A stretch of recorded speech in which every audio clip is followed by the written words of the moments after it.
Good morning, Chicago. I'm Dr. Allison Auerty, Commissioner at the Chicago Department of Public Health. As always, thank you for joining us. Here's your opportunity to get your COVID questions answered directly. Today is the 14th of October, 2021. It's a Thursday, and notable because tomorrow is the deadline for City of Chicago employees to have reported their vaccination status. We've actually been getting some questions about that, so I'm going to talk a little bit about those logistics, just for people who have those questions or where we're seeing some misinformation. And other than that, we'll get into whatever additional questions you have. So as always, we'll start off on our dashboard. If you've got questions for me, you can put them directly into the box below or use the hashtag AskDrAuerty on either Facebook or Twitter. Our dashboard is at chi.gov/COVID-. And if we go ahead and pull that up, you'll see that we continue to do well overall here in Chicago. We're averaging 324 cases a day, down about 10% from a week ago, which is good. As a reminder, while we're between 200 and 399 cases per day, we're in that substantial risk territory. Over 400 is the high risk, so making good progress, getting back down to where we were prior to the Delta surge, and looking forward to hopefully getting there. Hospitalizations look good, averaging 22 a day, down from 28 the prior week, 3 to 4 deaths a day, down from 4 to 5 a week ago. Vaccinations up over 5,000 a day, tests around 20,000 a day, and our positivity is still at 2.0%. So all of this is looking quite good. I wanted to highlight, we were getting some questions about, how many people have died? Haven't more people died from violence? And I just wanted to put in some context here. So even on this main page of the dashboard, you can see up under deaths here, cumulative, that's 6,012 Chicago residents that have died from COVID disease since the onset of COVID. And 5,947 of those deaths, 99%, were in people who were unvaccinated, just to be very clear. And related to this, there's more people dying from violence that a lot of you have been writing.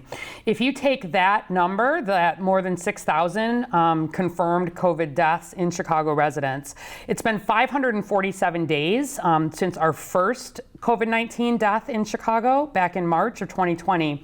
And over that time, that's more than 10 Chicago residents every day, right? If you average it over that whole time period, dying from COVID. And unfortunately, that is significantly higher than the number of Chicagoans that die from any form of violence, that die from car crashes or suicides, drug overdoses, etc. So one of the reasons I care so much about getting the right information out about COVID and encouraging people to get vaccinated is that we've got a vaccine for COVID-19 that is highly protective. By far the most important thing, if you want to get protected from getting COVID, hospitalized, or dying, is getting vaccinated. And we don't have vaccines for violence. We don't have vaccines for car crashes. We don't have vaccines for suicide. And while we certainly are focused on that and need to be focused on that and are focused on that at the city level and at the health department level, this one is something we actually can beat with science, and that's why, part of why I push it so much. Okay, let's pull up a couple additional things here.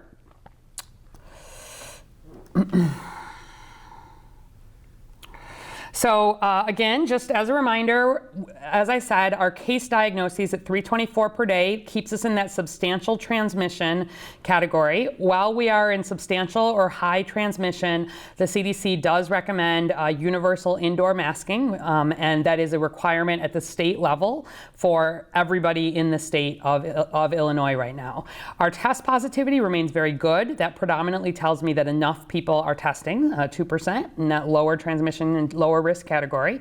And we have good capacity right now for both our non-ICU and our ICU beds.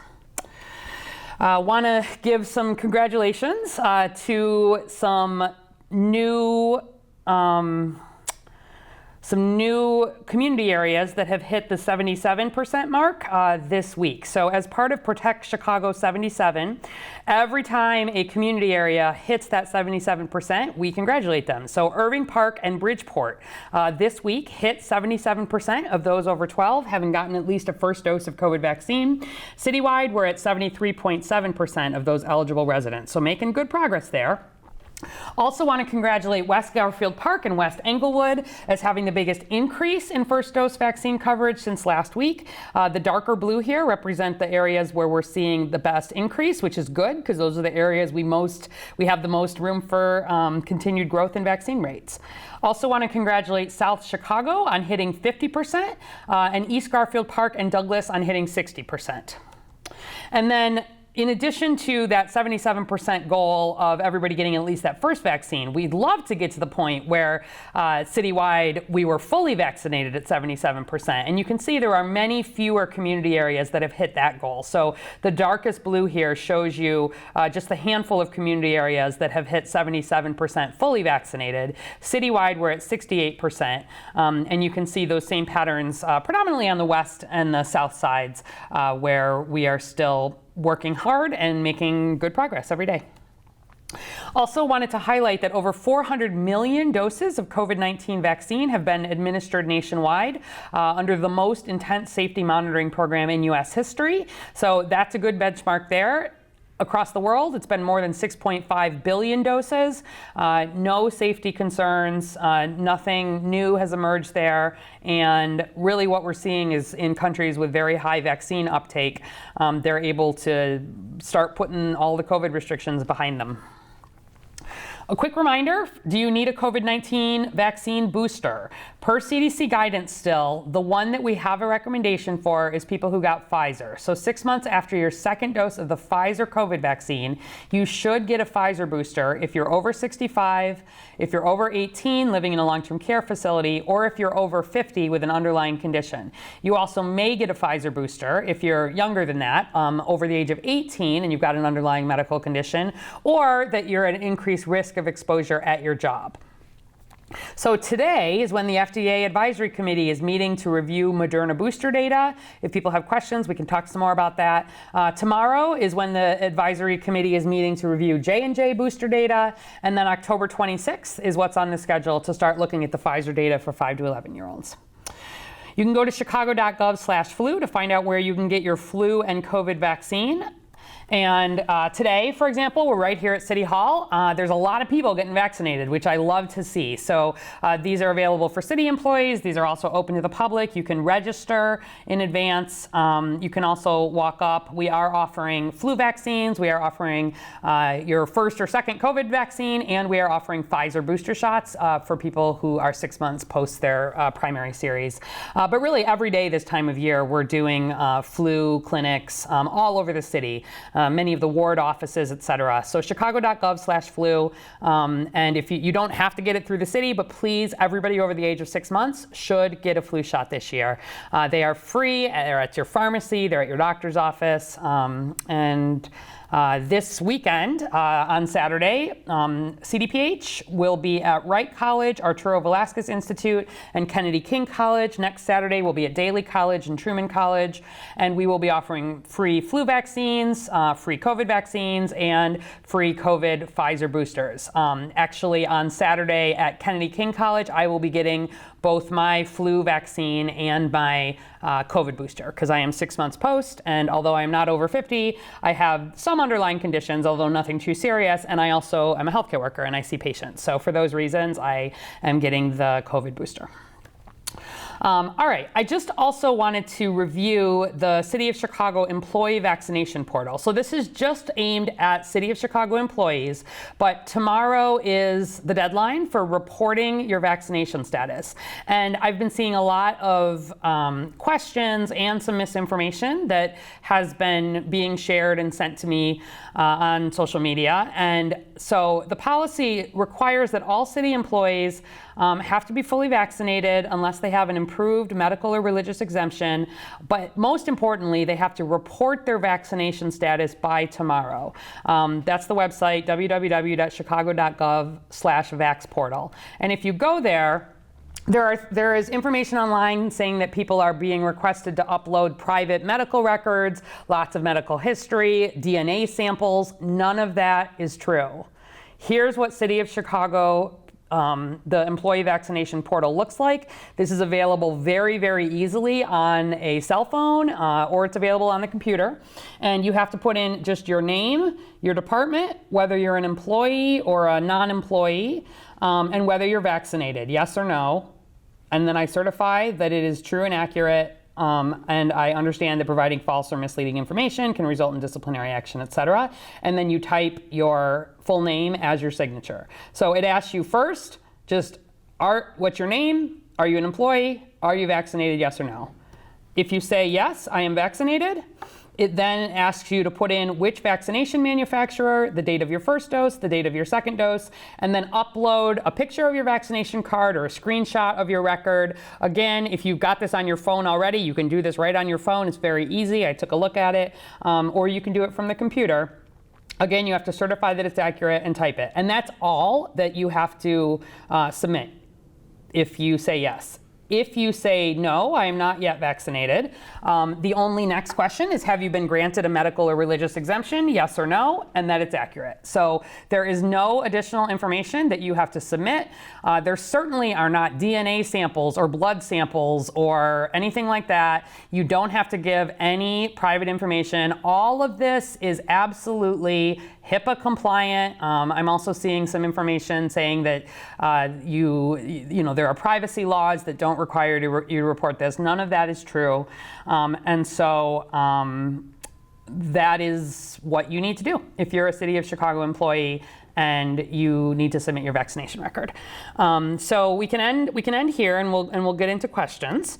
I do just want to say, at the health department, of course, all of the employees at the health department are City of Chicago employees, and we've also been having all of the other people at the health department, if they're CDC assignees, if they're temporarily, anybody who's on site, they've also been submitting their vaccination records, and we've got almost everybody in there. So every single day we're getting where there still are a few people who have not submitted, and I'm at the point now where I'm individually emailing and calling the few employees who have not yet reported, because I want my department to be at 100%. There are a few people who are out on leaves, etc., and we're even trying to track them down, because I really want everybody to have done this, because City of Chicago employees who have not said yes or no and done that first reporting do go into a non-disciplinary, non-pay status after Friday. Okay, so let's turn to some of your questions. Okay. So Michael on Facebook is saying, assuming the Pfizer vaccine is approved for younger kids in November, does Pfizer have those doses ready to administer? In other words, will those doses be ready right away in the city, or will it take a few weeks for Pfizer to create the doses and then administer? Good question. And I also see Lehman on Twitter saying, what's the difference between children's vaccine, 5 to 11 ingredients, and adult vaccine? So let's kind of talk a little bit about kids' vaccines and some of the nuts and bolts there. So first of all, there is not yet a vaccine that is authorized for children. The Pfizer has submitted its data, and the difference related to the ingredients is that there is no difference in ingredients for the Pfizer vaccine, but there is a difference in dosage. So the dosage, the amount of mRNA that you receive in the child's version of this vaccine, if authorized, is 1/3 as great as the dose that is being given to teenagers and to older adults. And some of what Pfizer is submitting and that the FDA and then the CDC are looking at, basically we're able to show that with this lower dose, they were able to get similar immune response and protection, and that lower dose makes the side effects less likely, is more appropriate for that smaller body size. But the ingredients are otherwise the same, the mechanism of action is the same, there's nothing else different about the version if it is authorized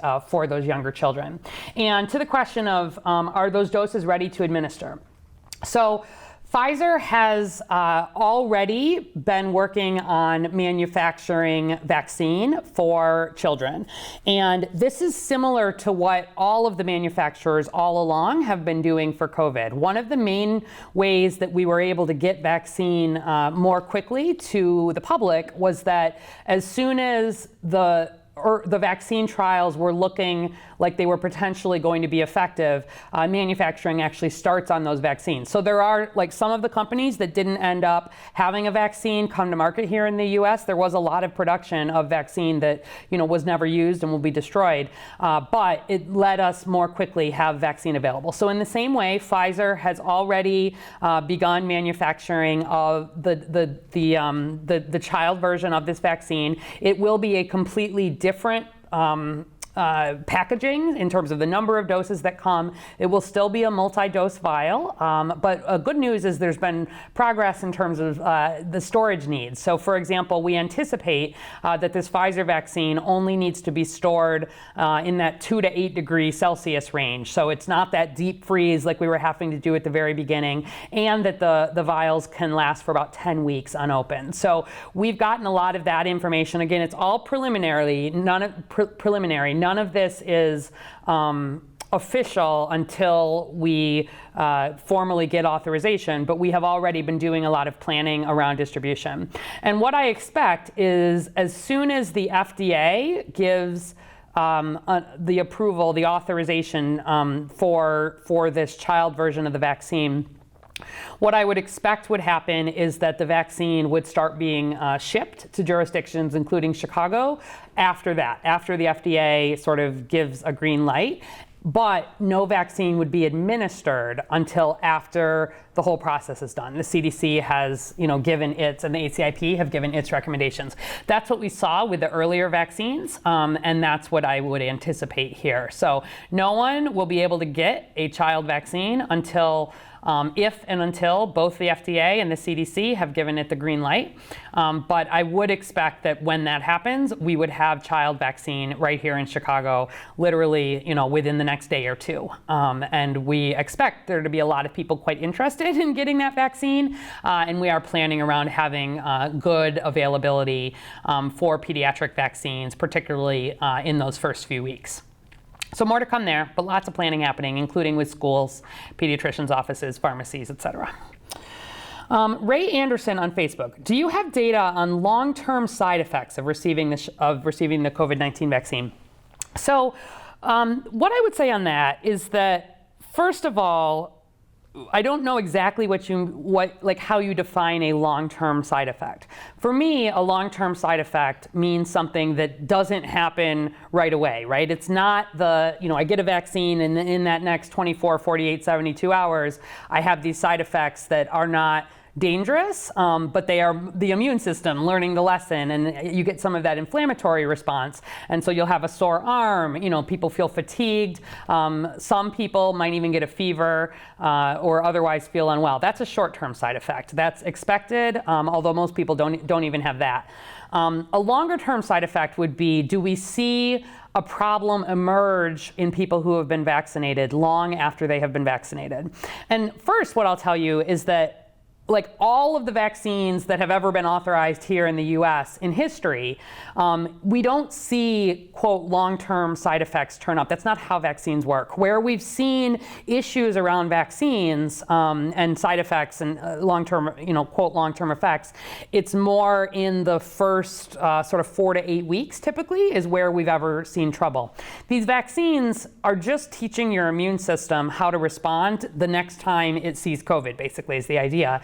And they don't stay in your system, they don't incorporate into your DNA, and there is absolutely no reason to think that we would see something emerge years after the fact. It's just not what we see for any vaccine.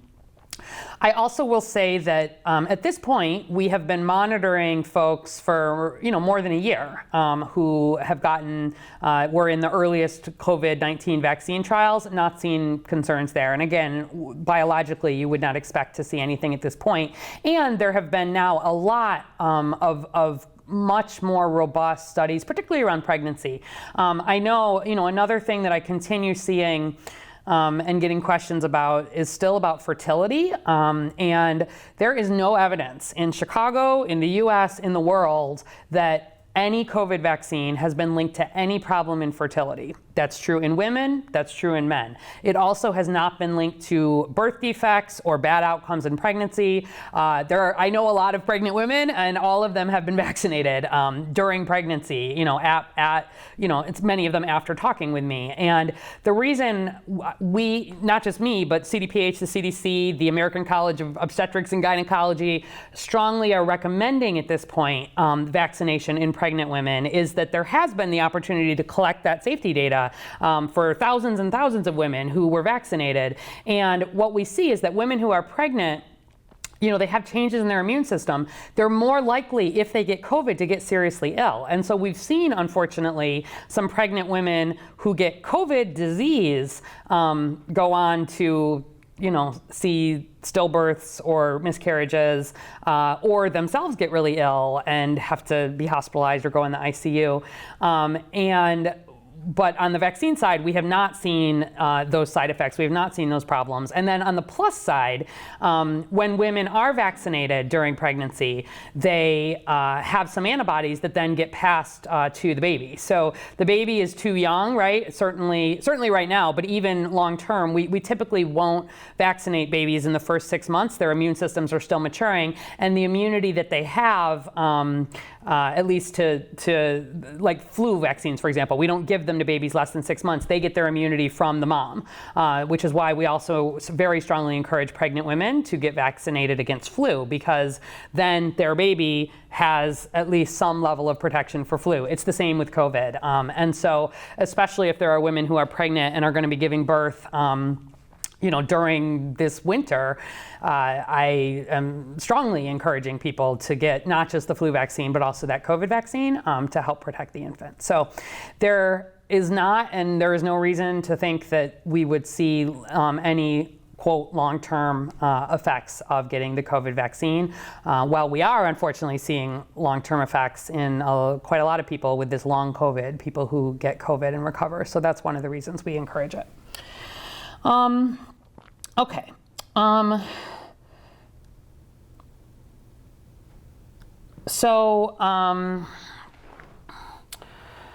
Adam on email is saying, will the booster be mandatory for city employees as well? So right now, no. And to be very clear, for any public health purpose, the only thing you need right now is proof of that primary vaccination series, meaning you had one dose of Johnson & Johnson or 2 doses of Moderna or Pfizer, and it's after, it's at least 2 weeks after your second dose. So whether you need to show proof of vaccination for an employer, or, I went to a theater event and I had to show my vaccination card to get into that event. For any reason that you would need to show proof of vaccination, you only need to show your primary vaccine series. And that's true all over the country, not just here. But the boosters are important, especially for older people who got vaccinated earlier, because that's where we're seeing some waning of protection. And here in Chicago, people who have been hospitalized with what we call a breakthrough, right? Like they're vaccinated, but they still end up getting hospitalized with COVID. It's not common at all. 99.9% of the people, 99.9% of the people who have been vaccinated have not been hospitalized with COVID-19. But in that very few that have, the average age is 68. And in the very few that have died after getting vaccinated, not from the vaccine, to be clear, from COVID-19, in that sort of breakthrough status, the average age there is 78 with underlying conditions. Okay. I also want to address, so there's been, on the fertility question, there's been some misinformation that's been circulating that there was a study, I've seen it described both as in Chicago firefighters and in Chicago men, saying that sperm counts were lower in people who got the COVID-19 vaccine. That is not true. There is not such a study. We have no evidence that sperm counts are lower in people who have received the COVID-19 vaccine here in Chicago, in the US, around the world. And 6.5 billion people have gotten the vaccine at this point. All right, question about why, when you get your COVID vaccine shot, is your arm very sore? Good question. So, and that's Cherie, it looks like, right in that. So the reason your arm is sore is because when you get the vaccine, what it is doing is teaching your immune system how to fight off the real thing if and when you encounter it. And as your immune system is learning that lesson, it kind of revs up your immune system a little bit. And when it revs up your immune system, it's teaching your immune system to basically to make the cells that can help fight off, can fight off infection, and making the antibodies that are the immediate thing that help protect you. And so that inflammation, or that kind of revving up, can show up differently in different people. Still, most people who get a COVID vaccine have virtually no side effects, but the most common is that sore arm. And it's because when the shot goes into the muscle here, it is using that muscle cell, some of the machinery of the muscle cell, to actually make the proteins that help then protect you, make the immune system response to protect you against COVID. And so some of that inflammation shows up in your sore arm, and it'll be kind of like you were working your muscle a little bit too much because your muscle was working, frankly. And for people who do have, they don't feel well for a day or two, they are a few people have a fever, et cetera. These are short term. Those are not COVID. There is no COVID of any kind in the COVID vaccine, but that sore arm is basically your immune response, learning its lesson and revving up a little bit. And because that's where it went into that muscle cell, that's where some people will feel it the most. And I tell my patients, if they're really feeling uncomfortable, if they really get a sore arm, I sometimes get a sore arm when I get a flu vaccine too. If it's really bothering me, I just take some ibuprofen, some Motrin or some Advil, and that helps decrease it, just like it would if you had a sore arm, from working out too hard. All right, question from Loretta. Do you need to be a Chicago resident to get vaccinated at community clinics? No, you do not. We will vaccinate people who come to our clinics regardless of where they live. Of course, we work to put them in places that are meant to be convenient for Chicago residents. But just in the same way, if you're a Chicago resident, you can get vaccinated, in suburban Cook County or downstate or wherever you get vaccinated, and it counts. Same thing here. So no, there is no requirement or that you need to live in the city of Chicago to get a COVID vaccine. Maribel on Facebook is asking, do you see the booster shot being a yearly thing, just like the flu shot? We don't know yet. At this point, I wouldn't necessarily say that that's likely. The main reason that we're doing the booster shot right now is because, after 6, 7, 8, 9, 10 months, you start to see some waning of that protection. And particularly in Israel, they were able to show that with a lot of boosting of the COVID, with that COVID vaccine booster, they were able to raise protection back up again to the levels that it had been more initially, and particularly, again, for older people. But for me, the big question is, do we end up seeing a lot of variants, right? What does that really look like? The reason we need a yearly flu shot is because there are so many different strains of influenza circulating that every year we make a brand new version of the flu vaccine to help fight the strains that were circulating the most in the 6 months prior. So because the Northern Hemisphere and the Southern Hemisphere have winter at the opposite time of the year, here in the Northern Hemisphere, we look at what flu strains were circulating in the winter in the South, in the Southern Hemisphere, and then we make a vaccine. It's sort of our best guess of what's likely to be circulating during our flu season. And then the Southern Hemisphere does the same thing. So it's good news to me that we still are seeing more than 99% of the COVID-19 here in Chicago, in Illinois, and in the US being being the Delta variant, because it means we've not seen a variant emerge yet that is more infectious or outcompeting the Delta variant. And that's good news because the vaccines continue to protect quite well against the Delta variant. And for me, the biggest question of whether we're sort of vaccinating forever is about what happens with variants moving forward. But we'll see.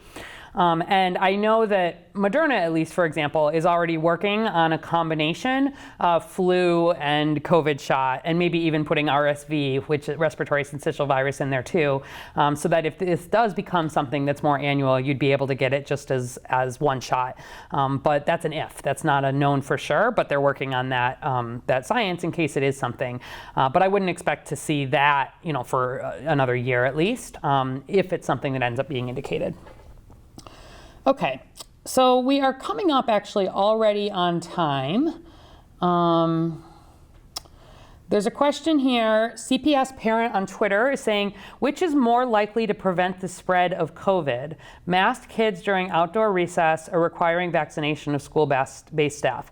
I always choose vaccination. Given a choice between vaccination and masking, vaccination is by far the most important thing. However, masking is secondary, especially in settings where not everybody is able to be vaccinated.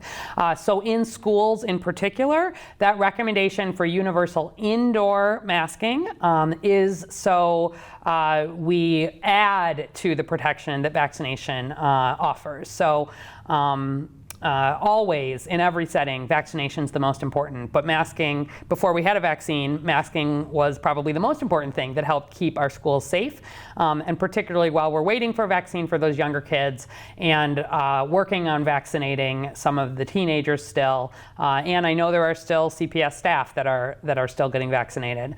The masking is to help keep us schools open. My main goal is to stay open, right? I'm really proud of the fact that going all the way back to when we fully reopened last spring here in Chicago, we have not had to do we've not had to pull back on a single thing. We've not canceled a single event. We've not had to, turn down hours or shut indoor dining or make people go outside. It's still possible that could happen if we got into a big surge this winter. But the reason, in part, that we've been able to stay open and that our schools are in place and doing really well from a COVID perspective is first and foremost because we've been working on vaccinating and trying not to leave any part of the city behind there, so we don't have pockets where COVID is able to really, spread significantly. But also, the masks, when we are in that substantial or high risk transmission, does help. And it is a statewide mandate still that in indoor public settings, those masks need to be on. And, I'm hopeful that's not that much longer, but we'll see. And I am a little worried looking at Minnesota and Michigan and even Wisconsin that are very much increasing from COVID as it's cold there. We've had a really mild October this year. I'm hopeful. If we're sitting here at Thanksgiving and we've not seen any big trouble, I will feel so much more reassured that our vaccination rates will kind of hold us. But right now, it's just a little bit of an unknown still. And the CDC continues to recommend all over the country, wherever we are in substantial or high risk status, and we are the same way Chicago defines it is the same way the CDC defines it, that we keep those indoor masks on for now.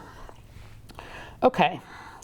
I see Jenna Martin here on Facebook just commenting, about keeping the indoor mask. She's happy doing more indoor things because people are wearing masks and I feel more comfortable. Yeah, this is one of the topics for me that there are the strongest opinions on both sides. And I hear from a lot of you every day about it. We are sticking with the recommendations that have been developed, at the national level and that we've seen here at the local level. It's all about what is your chance of running into somebody with COVID. That's what it's about. And when our COVID numbers remain relatively high, particularly when we're doing the large gathering and, we're living our lives right now, having those masks does help protect everybody. And I care the most, like I want to be able to keep going to the theater. You know what I mean? I am very happy to show my vaccination card because I feel more comfortable sitting in the theater knowing that everybody in there has been vaccinated and we've got the masks on. And I know that particularly for people who are older or have underlying conditions or haven't been able to get vaccinated, that's been a piece of it too. So I know there's strong opinions on both sides here, but we're sticking with the CDC recommendation and our own local data here. And hopefully we'll keep seeing improvements. We get down back to where we were under that 200 case mark where we were before the Delta surge. We'll be pushing really hard to come, be dropping that mask mandate, at least for this region at the state level. So thank you all for joining. And if we didn't get to your question, we will be back next week. I'm just looking at a few things here. When did the CDC change the definition of a vaccine and why? From Kevin. The CDC did not change the definition of a vaccine. I'm not sure if you mean change the definition of what's considered fully vaccinated. That actually has not changed either. So no changes in that definition. So if you want to get more specific, we can address that maybe next time. And otherwise, we will see you back on Tuesday. Have a good weekend, everybody.